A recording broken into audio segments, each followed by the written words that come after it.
Welcome to the Mucked Up My Self-Care podcast. I'm Jill from New York. And I'm Linda from Tasmania.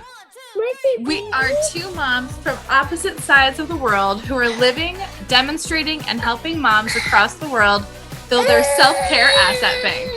Ready to dive in? Messy, interrupted, imperfect, and most of all mucked up. Let's get going. Good morning again, or good evening. Getting close to midnight, so I'm in my dressing gown. Yeah. I did consider taking it off, but yeah.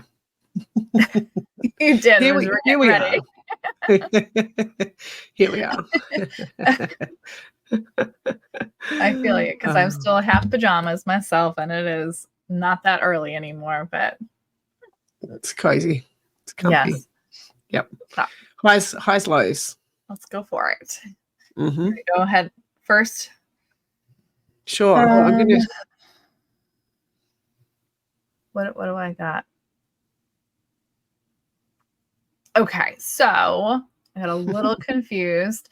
So we are getting ready for Declan's birthday party, and I'm having today as we're recording this is a Saturday, and it's the week before his birthday party, and people are supposed to RSVP by today. And last night I got a message from mom saying, "We'll see you tomorrow for Declan's party," and I panicked. Mm-hmm. It's like, no, it's not tomorrow. Did I write the wrong date on the invitation? Because I sent out 30 invitations. Did I? Panicking. I lost sleep over it, and she never messaged me back until this morning. And I'm like, well, party's going to be in an hour if people have the wrong impression. There's a memorial service going on at church today, so they're going to walk in on that and not a 4-year-old's birthday party. So that's my low for today. So who knows? In a little bit, I might get a whole bunch of messages, and I might not. I don't know. Maybe it's just one person. Okay. Hopefully. Fingers crossed. Very much. Fingers crossed. My high is that it has been a hot week with a heat wave as we start the summer. And yesterday was a fantastic day of playing, doing all kinds of things. Declan and I did so much. Went to the skate park. We worked on a lawnmower with my dad and got it fixed so it was running so we can give it to a friend. Bobby worked on the motorcycle, which Declan then clipped a wire. And I could not believe that he did not get upset about it at him. And he was even very surprised at how chill he was. We did a lot of water balloon fighting in the backyard, playing with water. It was fun to see him running and jumping, doing cannonballs into a little plastic toddler pool, which was not really a cannonball. It was just jumping and like landing into it. I did some gardening, which was not something I usually do. And played on the bouncy house, went out for dinner with the band and danced the night away with Declan. And he got to play the drums on the stage and play a guitar and sing into the microphone with one of his favorite songs. So it, again, was another fantastic evening of bands, which we love. So just so much. If this is what the summer is going to be like, I am here for it. Yep. Yeah. Yep. Perfect. Yeah. Highs and lows for you, Linda. Well, speaking of birthday parties, I sent my two to a birthday party 24 hours early today. I thought it was today, and it's actually tomorrow. So they had to get up and rush around and have a shower and vacuum the house and all sorts of things because they had a full day and got there and realised it's actually tomorrow. Well, at least they don't have to do the chores tomorrow. They'll still need to do a few things, but yes, yep. Anyway, and my high, I'm going to just touch on the one we just shared in the village. I made a minced bean macaroni pasta casserole with Josh this afternoon. And Josh did most of it. And we didn't have Worcestershire sauce. And so we used miso soup, like the miso, and it was delicious. Like, it was so good. really good. And we made a double batch. So I've got heaps in the freezer and heaps for tomorrow. Everybody had, like, little one had 3 servings of it. So, yeah, very successful indeed. Awesome. Yeah. I am so hungry, and now all I want to do is ask you for the recipe and go make it. Yeah. Super duper easy. So good. Yep. I don't know how it fits in with your current cycle and hormones and all that sort of stuff, but it's just a really good comfort food. Like, it was cheesy and meaty and like a little bit saucy and pasta carbs, like all the things, but well, it's got beans in it, so that's one good thing. And I can always substitute the carby stuff for the ricey kind of stuff and do. Yeah, exactly. So, yeah, and speaking of that, and our topic for today, figuring out what self-care, like what works for self-care, I think I need to scratch my recipe stuff and just, like, because it is not conducive to self-care at all right now, trying to follow my recipes the way that I was intending to try to, which is just fine because we got to make things work for us instead of working against us, because we don't want to make it harder to be happier. So what about it's not working, do you think? The whole trying to figure out, so the way that I shop, I think, is the plan, and how it falls in the cycle. So the different phases, I might come and switch into a phase in the middle of the week. So I shop on Sundays for the week. If I skip a recipe on Monday or Tuesday and I want to have it on Thursday and Friday, I'm no longer in that phase.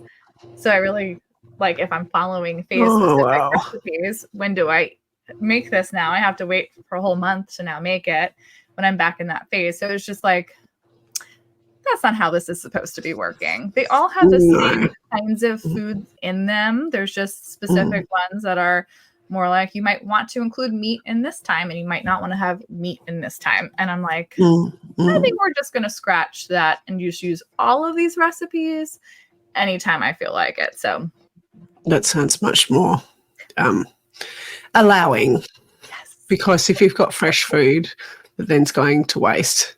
Yeah, and I'm not prepping these where I can freeze it and then just heat it up whenever. So it's all freshly done. So is that taking more time as well for you? It was taking a lot of time to figure out which of the 15 meals in this phase that I have recipes for do I want to pick from, instead of I can just, before I switched to these recipes, I had it set up where it was just blocked off in 5 meal increments. And it varied between a chicken dish, a beef dish, a veggie dish, pork, and fish. So I had a variety of those things in 1 week, and never like 3 chicken in 1 week because I don't like chicken that much. So I spread it out. There was one of every kind of meat or protein, I guess you would call it, then in each week. And that's what I think I'll just need to do, is just shift it and still have a 5 recipe rotation, and then just know exactly these are the 5 we're going to have this week. But now with 70 recipes instead of 30, and shift them around a little bit. Yeah. So it gives me variety. So really you figured out this isn't just not very practical for your life right now. Yeah. It's good in theory, I know. It is. But when you live in a house of boys as well. My 4 kids all seem to have hollow legs. And so just trying to stick to certain foods that are in my cycle, like they're not going to have their cycles like I am. Right. They just want to eat cereal all day. I'm sure my husband misses meat, because a lot of these recipes don't include meat. It's mostly beans and rice and like other vegetables, and they're thrown in to make really delicious meals. But not a lot of them include chicken or steak, and we're missing that in our diet now. So I think my husband's like a little deprived of it. And what works one day might not work the next. It was, yeah. So that change is going to help, I think, setting myself up for good success here with self-care. Yeah. I don't know if it was a quick fix, but it took some learning to like try to do something different that was going to be better for me, which it did help a lot. These recipes have helped so much in balancing out my hormones, but at what cost? So yeah. If your stress is then increased. Yep. I know you just explored some of the cortisol effects on hormones. So if you're increasing your stress by now needing to like shop and then figuring out, well, hey, my cycle's changed and it wasn't predicted, and you can't really go to the shop every day. Exactly. Yeah. It's already a handful doing it once a week, which we found that actually works out the best for us instead of 2 weeks, because there's going to be times that we miss a meal and I still have stuff left over on the counter or in the fridge. And I'm just like, well, I don't need to go then this week, so that's fine. Or I'm willing to pick up half of what we normally would pick up. So, and things go bad when you don't eat them. Like our bananas have spoiled this week so badly. So the heat has not been favorable to our fruit. Banana cake or banana muffins. Gonna have to make some banana bread. Yeah. Yep. Some of Kim's oatmeal cookies. So good. Yeah. Yeah. And a part of that, like with me then being so stressed out with that, then causes an inconsistency of taking care of us. So it causes me to not want to cook then. Yep. Because I'm so stressed out of, well, what am I supposed to be cooking, or this meal is going to take forever to cook, that I then don't cook, and then that's going to become inconsistent in what the purpose of having these recipes is for. But where else can we see that inconsistency when we're figuring out what self-care is for us? I have a question around that and the stress, I guess. Do you sit down together to eat, like with you and Bobby and Declan? So if you're figuring out, let's say, a recipe or trying to adapt and have more stress, does that then get reflected in the mealtime when you all sit down together?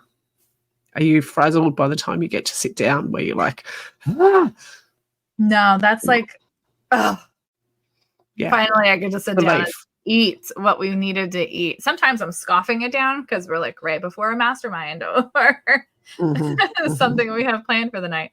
Thank goodness. We've lightened our evening load a little bit, and mastermind right now is the only event thing that we have going on at night. It's been a lot better on us, but it does not translate usually into the frustration of cooking does not translate into it. And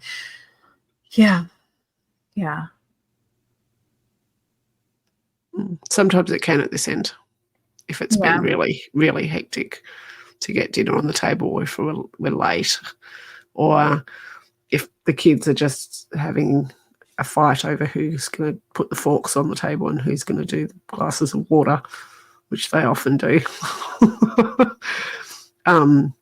It can really mean that sometimes we sit down just really stressed.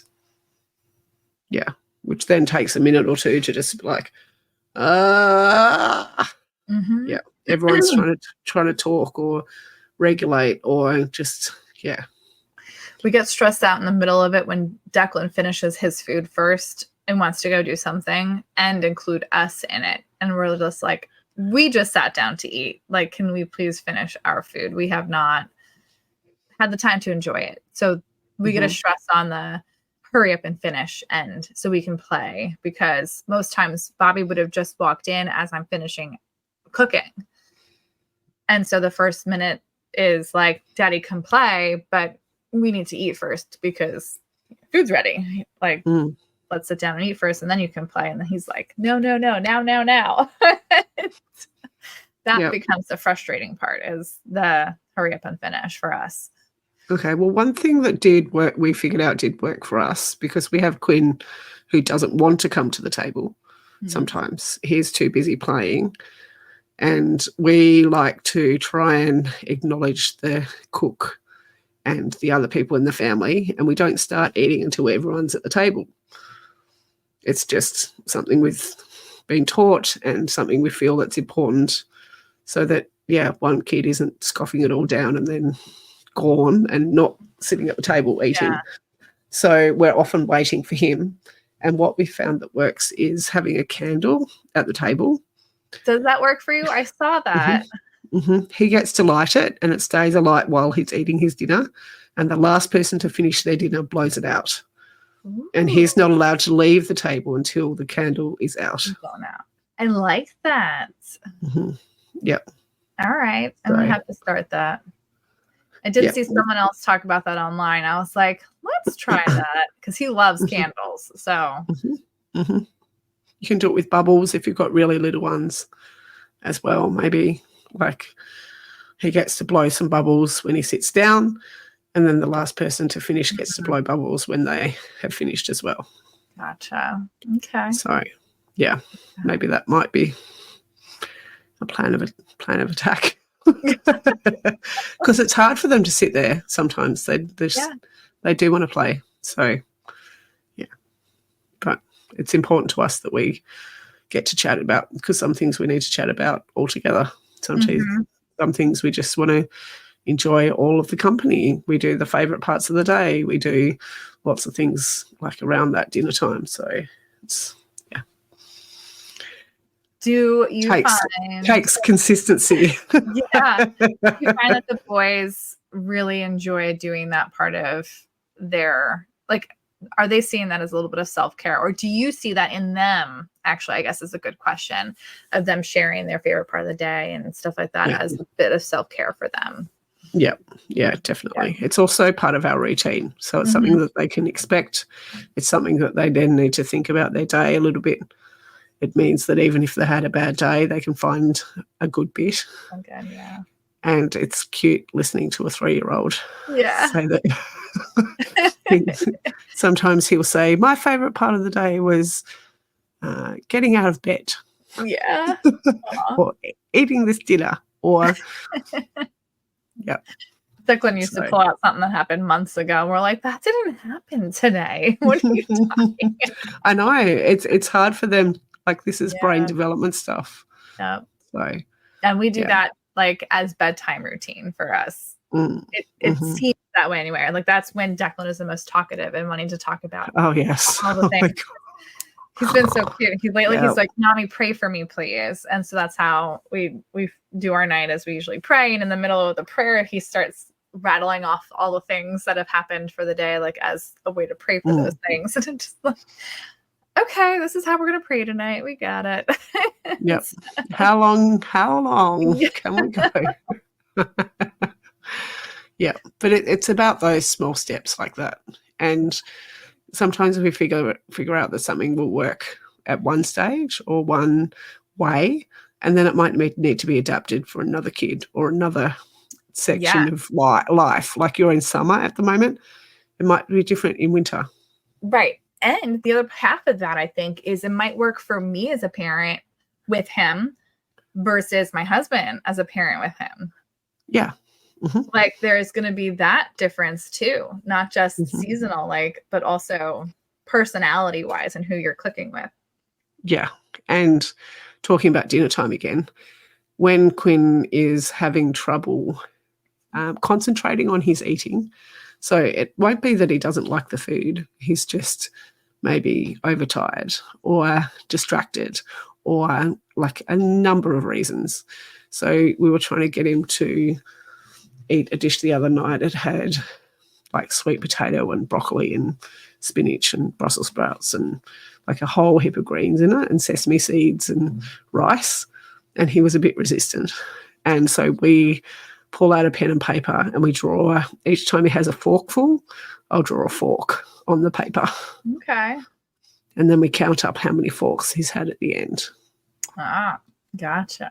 So that also works for us. Okay. And it got all the greens into him, which is pretty amazing. Very cool. So, yeah. I have a feeling this summer will be a what works one day might not work the next day kind of self-care for us. I have a feeling, though, naps will always work, but this is going to be the summer of me napping. I don't know. So I wanted to, because you were talking about the In the Flow book before, I wanted to check in with where our energy is leaking, like figuring out not only what works for self-care, but figuring out what needs adjustment or improvement or reflection, or like insert whatever word. I'm not trying to dramatize it, but I wanted to check in with our energy leaks again. Where is your energy leaking at the moment? You've mentioned meal preps and food planning already, which sounds like you're already accepted and moving on. Yes. Where else?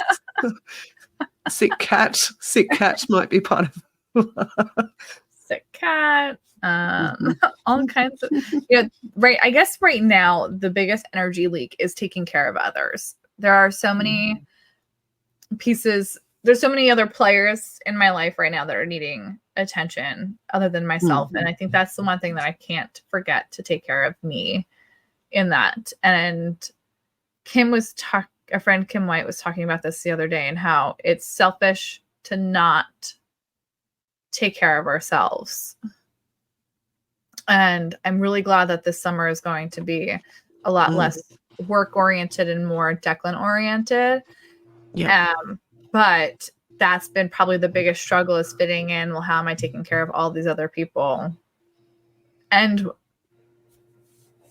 still myself? So that, I think, is the big leak in figuring out that plan. So I know I had some homework to do on figuring out my 13 weeks of summer schedule. So I still have to fill in the calendar of like me, work, me. What we're doing. But yeah, that's where I'm leaking right now. How about for you, Linda? What are you feeling like? I think my leaks are sometimes what's going on around me. So if there's a conflict between the boys, or between them and a friend, or especially when they get fairly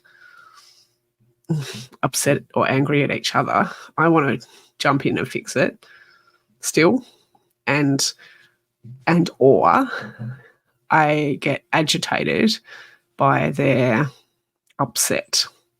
So while I can't control entirely what is going on for them, sometimes it's actually best for me to remove myself a little bit more as an observer than jumping in to try and fix it.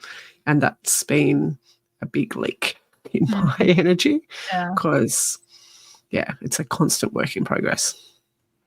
Not to always react to their reactions to everything else going on. So, yeah. So I know you have your top 5 things of self-care that help you plug those leaks, but are you finding yourself going to those activities or things that you're doing to help in those moments for your self-care at the moment? Yeah. So, goodness. Yeah, I still am, I think, without even realizing. So I'm still getting to the gym fairly regularly, like 4 or 5 times a week. Last week I only got there twice, just because of calendars and children waking up at 5:15. Like, my children aren't early risers like that normally at all. They were giggling and tickling each other in the bed. Oh, no. So I am still getting to the gym regularly, and I am still cooking fairly regularly as well. So what was it? Fitness, cooking, learning something new. So that's also a constant involvement, especially in business. Yeah. So we just did a website audit recently. That was a huge, like confronting revelation of many aspects of myself. That was interesting. Conversations are still in there as well. So obviously this podcast helps a lot with that. Got my podcast coming up shortly as well. And then quiet time, not so much. Not so much. Yeah. What about you? I'm actually finding myself going I guess I'm resorting back to at least grounding. I find that like now that it's nice weather outside every day, I'm actually outside picking up the dog poop, which needs to be done anyway so we can play and the grounds can be taken care of. And then church is always there as well. So I'm actually finding myself having to go back to our list of the top of our top 10 to start with because of the shift of doing something completely different, of being solely Declan focused this summer and really just having to say more yes to him again and trying to go back to what our friend Yvonne Marchese says about being playful and just, it's shaking our bodies and just dancing and picking flowers with their kids, just these so simple things. And I'm finding myself actually going back more to that list versus my top 5, just to, because it's just so much easier. Less thought has to go into it, and it's really more Declan led than me led, which I'm liking for right now. So I do want to say we still have that list available for whoever is listening, and you're feeling like you need a reset and your self-care is just not working out and you need to figure out what it is to get started again. That might be a great conversation for us to have. So reach out to us. Our email's in the show notes. And we'd love for you to share your self-care with us. Because Lord knows we need all the different things we could possibly do, especially when we are trying to figure out what does work for us. Absolutely. So until next week. We hope you can unstuck your muck. Bye for now. Bye.